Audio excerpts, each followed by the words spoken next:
Itong Commonwealth, yung Commonwealth Kumbachero, yung MRT-7, ano na ba ang balita doon? Naiinip na kami doon, Secretary. Ay tuloy na po yan, second quarter of next year, 2027. Sigurado na po yung 12 stations na mag-ooperate. That is from Sacred Heart, papunta po sa North Avenue. At ang inasahan natin na mga mananakay po dito is around, at the very least, 300,000 po daily ang pwede po bumiyahe dito. Eh, ang kagandahan nga po, 12 station kaagad. 12 stations. Saan ho yun? Sacred Heart. Saan yun? Sacred Heart, Caloocan po. Sacred Heart, all the way to North Avenue. Dulo na pala eh. Halos dulo na pala eh. Halos na may ang haba na pala. Stasyon. Mahaba na po. Kasi 14 stations po yan. May dalawa na lang po yung inaayos. Exciting. Opo, yung Tala at saka yung San Jose. Yun po yung maiiwan. By 2028 natin matatapos yan. Kasi ngayon lang po natin patapos pa lang tayo sa right of way po dyan. So second quarter ng 2027. Ito MRT-7. Pero yung hindi ba yun yung kung North Avenue yun yung common station na tinatawag? Kailan ba gagana yung common station na yan hanggang dugtong na sa LRT FPJ?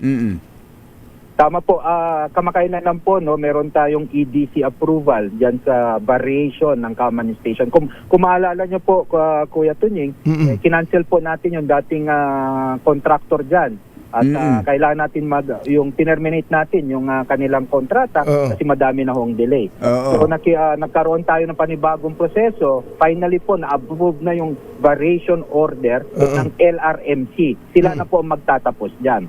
So based sa kanilang computation at based sa kanilang timeline naman po, magagamit ang partial operations. Yung talagang partial operation, ibig sabihin pati yung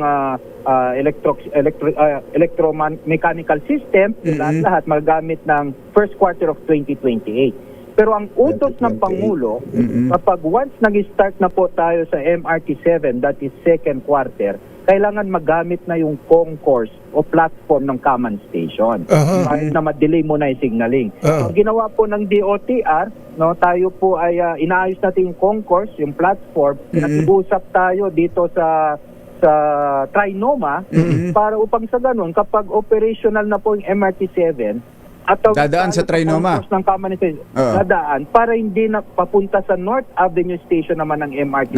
Para yung mga pasahero po, hindi na sa lansangan, hindi na kailangang bumaba. Hindi na bababa. Saka makakabili naman doon eh. Pag dumaan tayo sa Trinoma, makakabili.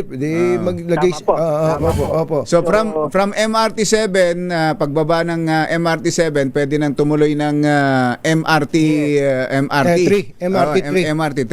MRT3.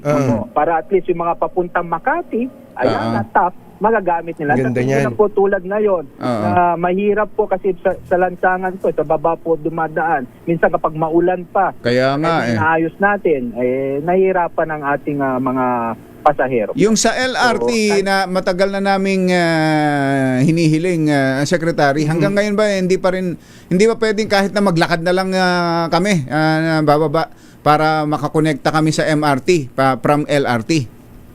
Yun po yung by first quarter of 2028, yun po yung papunta naman sa LRT natin, LRT1. LRT1. Tatagalan pa pala yun.